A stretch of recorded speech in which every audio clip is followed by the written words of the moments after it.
Important historic rulings. Version 1, the 9th of August, 2024. 1. Cruden vs. Neal, 1796, North Carolina Supreme Court. Judgment summary. Man is subject to the laws of nature and only to those authorities to which he has sworn allegiance, by means of his own free will. A resident of North Carolina did not take part in the Revolutionary War. He did not, therefore, consider himself subject to the rules being imposed by the new Congress of North Carolina. Instead, he considered himself to remain a subject of King George III of England. The North Carolina Supreme Court agreed that he had this right.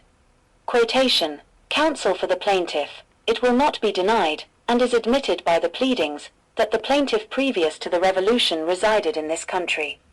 After the establishment of the present form of government, he can be considered but in one of these two lights.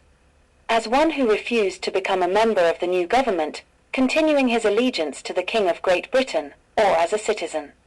When a change of government takes place, from a monarchical to a republican government, the old form is dissolved.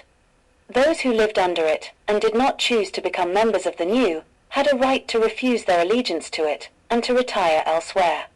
By being a part of the society subject to the old government, they had not entered into any engagement to become subject to any new form the majority might think proper to adopt.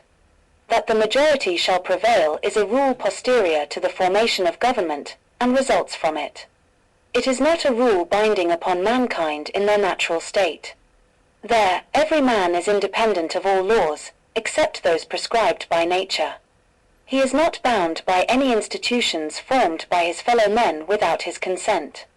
So this judgment is saying that you will always be bound by the laws of nature, which includes the common law, whereas legislated rules only apply if you consider yourself obliged to honor and abide by them. Of course, due to the judgment in Cruden vs. Neal, the inevitable question is raised, what if one does not vote in an election? Is one bound by a new institution that one has not voted for? 2. Brandenburg vs. Ohio, 1969, United States Supreme Court. Judgment summary. Free speech is whatever one may wish to say. It can be wrong, or bizarre, or anything else, provided that there is time to rebut it if necessary before any harm results. Quotations. Clarence Brandenburg, a Ku Klux Klan leader in rural Ohio, contacted a reporter at a Cincinnati television station and invited him to cover a KKK rally that would take place in Hamilton County in the summer of 1964. Brandenburg was charged with advocating violence under Ohio's criminal syndicalism statute for his participation in the rally and for the speech he made, and was convicted. The U.S. Supreme Court reversed Brandenburg's conviction, holding that government cannot constitutionally punish abstract advocacy of force or law violation. 3. Rice vs. Connolly, 1966, Queen's Bench Division. Judgment summary. There is no strict general legal duty to assist a police officer prior to any possible arrest or caution with even basic police inquiries, nor to accompany the officer to a requested location. Quotations. Leonard Rice on the 20th of March, 1965 would not give his forename nor full address nor accompany the officer to a requested place, here immaterially a police box. The police prosecuted him as such, and magistrates, considering the statutory words willfully obstructs, convicted him. He appealed against conviction for such obstruction of a constable when in the execution of his duty contrary to Police Act 1964 S. 51-3. On appeal, it was held that although every citizen had a moral or social duty to assist the police, there was no relevant legal duty to that effect in the circumstances of the present case, and the appellant had been entitled to decline to answer the questions put to him and prior to his arrest to accompany the police officer. Even though it is listed in their operational manual, the police know nothing about this judgment, so one would have to point it out along with the fact that it is also in their operational manual. That's the state of modern policing today. Rice vs. Connolly applies before one may be arrested. Of course, if ever one is actually arrested, then one would be told you do not have to say anything, as the standard caution. Thus there is never any instance where one has to say anything. In other words, one always retains the right to remain silent. 4. Montgomery vs. Lanarkshire Health Board 2015, UK Supreme Court.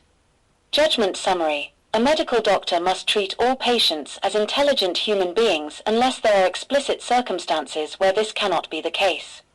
A medical doctor must therefore fully explain all possibilities to a patient, even when instances are extremely rare. A medical doctor has no right to simply ignore possibilities just because they are extremely rare. Quotations.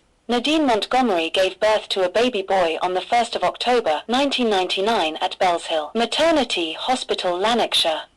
As a result of complications during the delivery, the baby was born with severe disabilities.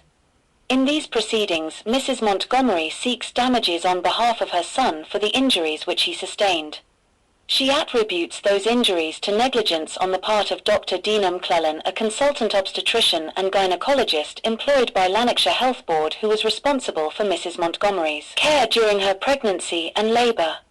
She also delivered the baby. Two distinct grounds of negligence were advanced on behalf of Mrs. Montgomery. The first concerned her antenatal care. It was contended that she ought to have been given advice about the risk of shoulder dystocia, the inability of the baby's shoulders to pass through the pelvis, which would be involved in vaginal birth, and of the alternative possibility of delivery by elective caesarean section. The second branch of the case concerned the management of labor.